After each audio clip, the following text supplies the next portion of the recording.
balancing the need to let the approval process play out of the AstraZeneca vaccine as it's taking place in the U.S. with the importance of helping stop the spread in other countries. We are assessing how we can loan doses. That is our aim. It's not fully finalized yet, but that is our aim and what we're working toward to Canada and Mexico. Well, you might call it the Biden bailout. The U.S. is sending 1.5 million doses of AstraZeneca to Canada, which is good news.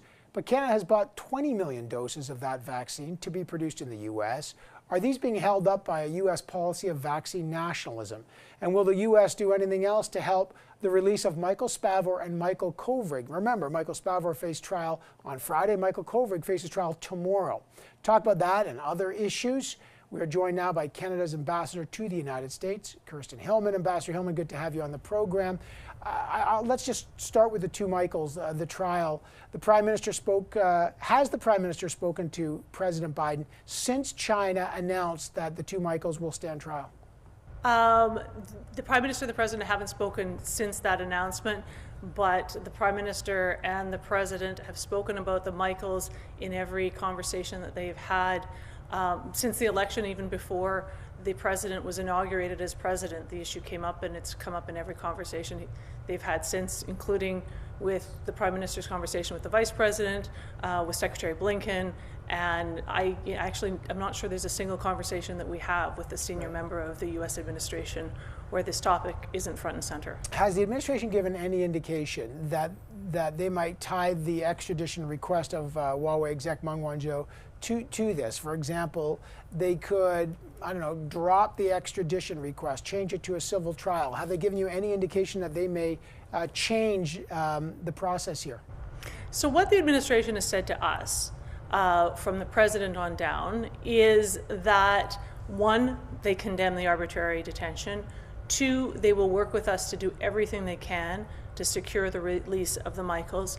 And three, many members of the U.S. administration have said to me that they will be treating the work towards the release of the Michaels as though they were American citizens. And that's a very powerful thing. Okay, so we'll see what happens tomorrow with that trial. I want to turn to vaccines. Did the U.S. hold up Canada's AstraZeneca doses at that factory where we're expecting them from?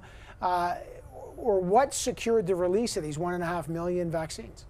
So the U.S. absolutely did not hold up the release of any vaccines that were destined for Canada. We have a contract with AstraZeneca for 20 million doses. The delivery schedule of those doses was such that we were expecting the first delivery of those doses in June, with more to follow over the course of the summer.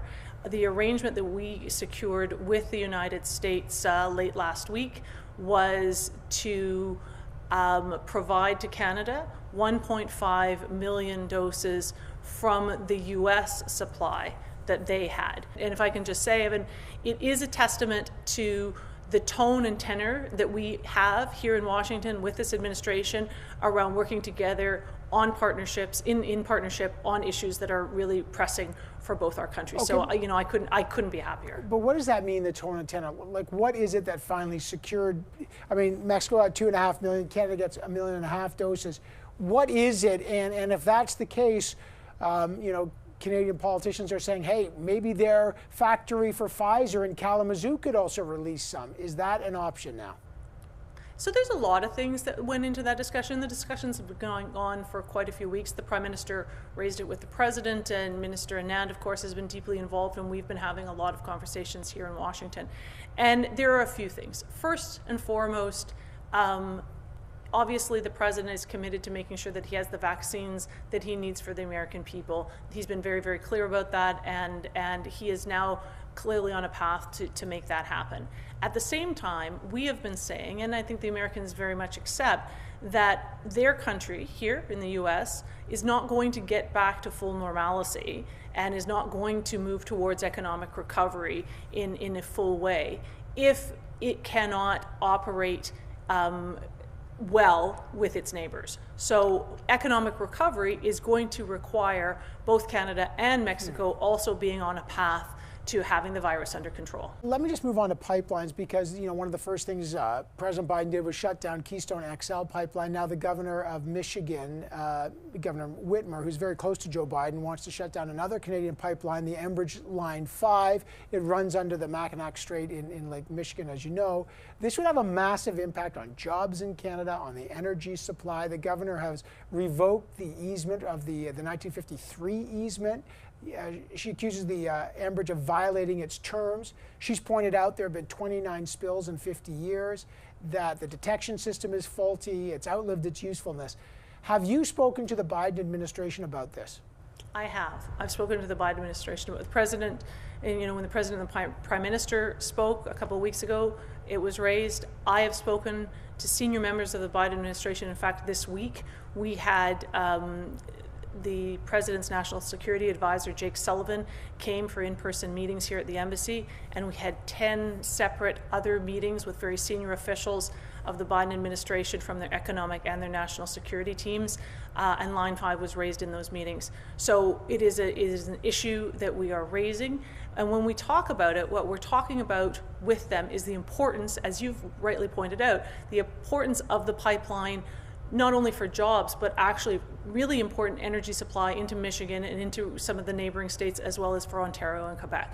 So the significance of this pipeline that is already operating, has been for 65 years, unlike, it is different than the Keystone issue. I know that's a very disappointing decision for Canada. I personally was very disappointed in that decision.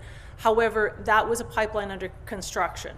Right? This is a pipeline that has been operating for 65 years that provides vital products to the United States and to Canada. So in those discussions, we talk about the profile of that pipeline, the importance of it for our energy relationship, the importance of it for American communities, and the real consequences of shutting it down. Lots of big issues on your plate. I appreciate you joining us this morning. Thanks, Ambassador. Really great to talk to you. Thanks, Evan.